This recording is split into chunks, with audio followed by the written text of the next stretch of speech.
Title: The Cabin on Deadwood Trail. It started with a spontaneous getaway. My girlfriend Emma and I had been planning to escape the city for months. Work had been draining the life out of both of us, and we figured a quiet, nature-filled weekend would help us reset. We found a cozy-looking cabin on a rental site, secluded, rustic, and nestled deep in the woods along something called Deadwood Trail. We laughed at the name. "Sounds like the perfect place for a horror movie," I joked. Emma smirked. "As long as there's no cell service and plenty of silence, I'm in." We packed light and drove 4 hours north, leaving behind the noise and glow of the city. The road narrowed the deeper we went. GPS stopped working about 30 minutes before we arrived, so we had to rely on the handwritten directions provided by the cabin owner. Eventually, we pulled up to the property. It was smaller than it looked in the pictures, but it had charm: weathered wood, a wraparound porch, and a fire pit out front. It was nestled between dense trees that seemed to swallow most of the daylight. There was something odd, though. On the porch sat a rusted rocking chair, swaying slowly despite there being no wind. I blamed the uneven boards and moved on. Inside was quaint as expected. Stone fireplace, small kitchen, a creaky old bed, and a few taxidermied animals mounted on the walls.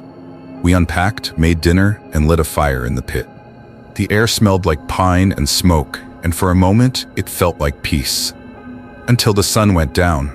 That night, while Emma was brushing her teeth, I stepped out onto the porch for some air. The woods were pitch black, silent, unnaturally so. No crickets, no wind, just stillness.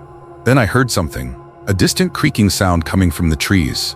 I squinted, trying to make out shapes beyond the porch light's reach, but saw nothing. Just the gentle sway of the trees. I chalked it up to the forest settling and went back inside. Emma noticed I was distracted. "You okay?" she asked. "Yeah, it's really quiet out here." "That's kind of the point, isn't it?" she said with a laugh. We climbed into bed and eventually fell asleep. At some point in the middle of the night, I woke up. There was a tapping sound, light, rhythmic, deliberate. I sat up, holding my breath, trying to pinpoint the source. It was coming from the window above the bed. I turned to Emma, but she was fast asleep. The tapping continued. I crept out of bed, grabbed my flashlight, and pulled the curtain aside. Nothing. No animal, no tree branch, just a dark forest staring back at me. I went back to bed, but I didn't sleep well. The next morning, we went for a hike. Emma was full of energy, taking pictures and talking about how we should make trips like this more often. I didn't mention the tapping. I didn't want to worry her. We found a small creek and sat by it for a while. That's when I noticed it, a shape carved into one of the trees near us. It was a circle with a line through it and an X below. Not something you'd expect to see randomly in the woods. Probably some hunter's mark, Emma said. But there were more of them, carved into at least 5 other trees within a 20-foot radius. All the same symbol. I took pictures of them and moved on, pretending it didn't bother me, but something about the uniformity unsettled me. That night, things escalated. We were sitting by the fire pit after dinner when we heard it again, that same creaking sound from the night before, but louder, closer. Emma froze. "Did you hear that?" "Yeah," I said. "It's probably just..." Then it happened again, this time followed by a loud thud. We both jumped up. I shined my flashlight toward the woods, but the beam barely penetrated the darkness. "There's something out there," Emma whispered. I grabbed a piece of firewood as a weapon and slowly moved toward the noise. Nothing. Then we heard it again, from the opposite side of the cabin this time. A deep, low creaking, followed by dragging. We ran inside and locked the doors. Emma wanted to call someone, but of course, we had no service. Not even enough bars for a text. We sat in silence, listening. For hours, nothing happened. Then, around midnight, we heard footsteps on the porch. Not animal steps. Heavy. Slow. Human. The sound moved to the side of the house, then the back, then around to the front again. We held our breath, praying it would stop. And then, knocking. Not on the door, but the window. The same one as the night before. 3 knocks. I pulled Emma close and whispered, "Stay away from the windows." She was shaking, her nails digging into my arm. Then we heard it, a voice, faint but unmistakable. From the woods. "Come out." It was followed by silence. Emma was crying now. I grabbed a kitchen knife and stayed up the rest of the night, sitting in the living room, watching the front door. Nothing happened, By sunrise, we packed our things and got out.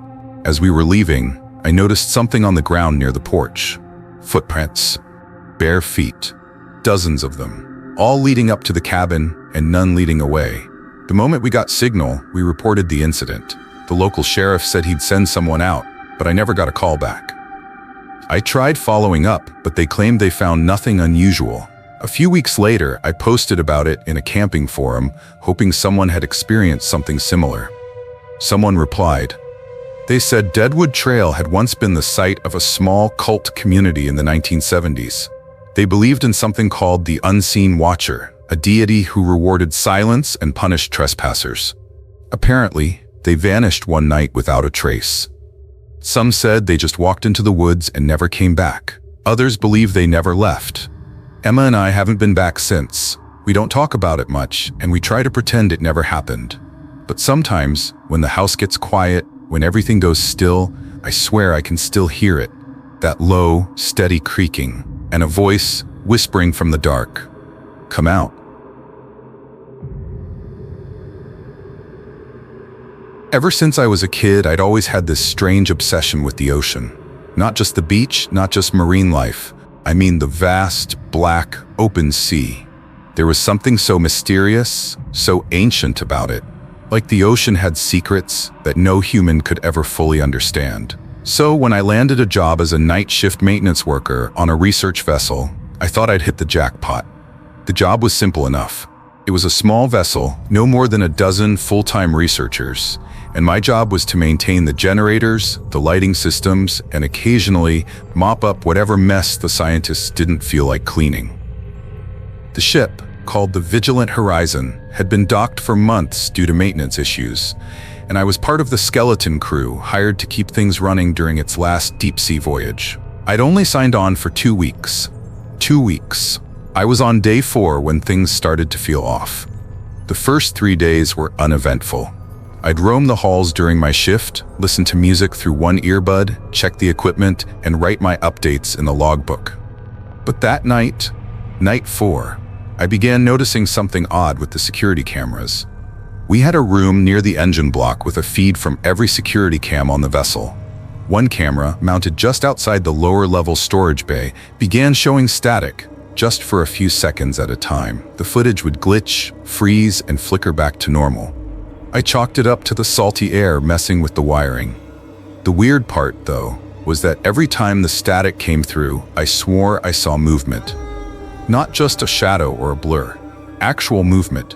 Like someone was standing there out of frame and the camera was trying to focus on them. But there was never anyone scheduled to be down there. I told myself I'd check it out after my next sweep. When I finally got down to the storage bay, the lights were dim. Not off, just dim, like someone had tampered with the power output. I felt an involuntary chill crawl up my spine. That's when I saw it. The floor, slick, wet, like someone had pulled something out of one of the tanks and just let it drip everywhere.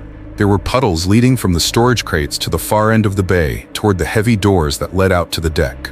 I called out, expecting maybe one of the biologists had come down to retrieve equipment and forgotten to clean up. No answer. My radio crackled then, just faint static, then just barely over the noise. Breathing. Shallow, raspy breathing. I asked who was on the other end. No response. The breathing stopped. I closed out my shift early and pretended nothing happened. Night 5, I returned to the storage bay during my first sweep. The puddles were gone, but the camera was still glitching. I decided to check the footage archives. That's when I noticed the footage from the previous night had been deleted. I checked the system log. No trace of deletion, no admin login. It just wasn't there. I reported it to the head of tech. He barely glanced up from his breakfast and shrugged it off, saying the system had been having random issues for weeks. I told him about the puddles, the camera, and the radio. He laughed and said, "Maybe the ship's haunted." I didn't laugh. That night, I took a flashlight and returned to the lower deck again. I wanted to prove to myself that I wasn't losing it. But what I saw made me question everything I thought I knew about fear. One of the storage crates, these massive, secure metal containers, was open. It wasn't open the night before.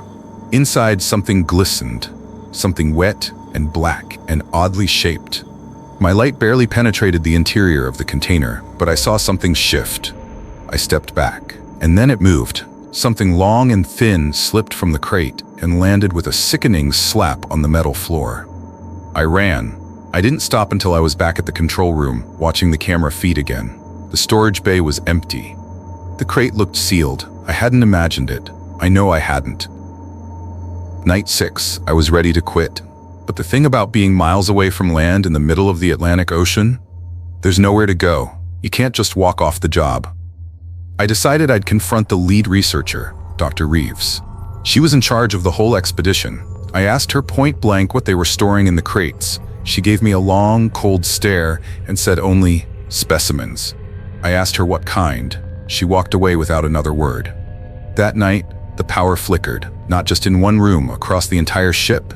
For 20 seconds, we were plunged into total darkness. When the backup lights kicked on, my heart stopped. Something had written the word "listen" in what looked like rust or blood across the window of the security room. I started to hear footsteps in the halls when no one was around. Low moaning sounds that didn't sound human. Doors creaking open when I knew I'd locked them. And the worst part? Everyone acted like nothing was wrong, like they didn't see or hear any of it. I was either losing my mind, or they were covering something up.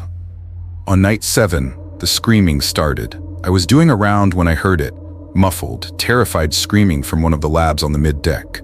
I rushed down, trying to radio for help, but my radio was dead again.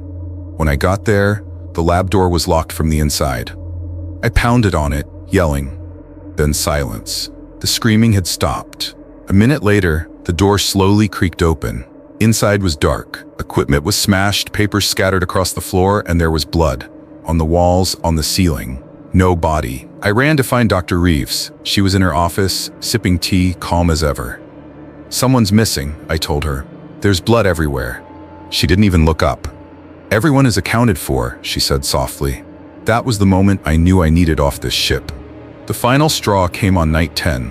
I awoke in my bunk, gasping for air. My room smelled like salt water. My pillow was soaked. I flicked on the light and saw a puddle, salt water dripping from the ceiling. But my room was on the 3rd deck.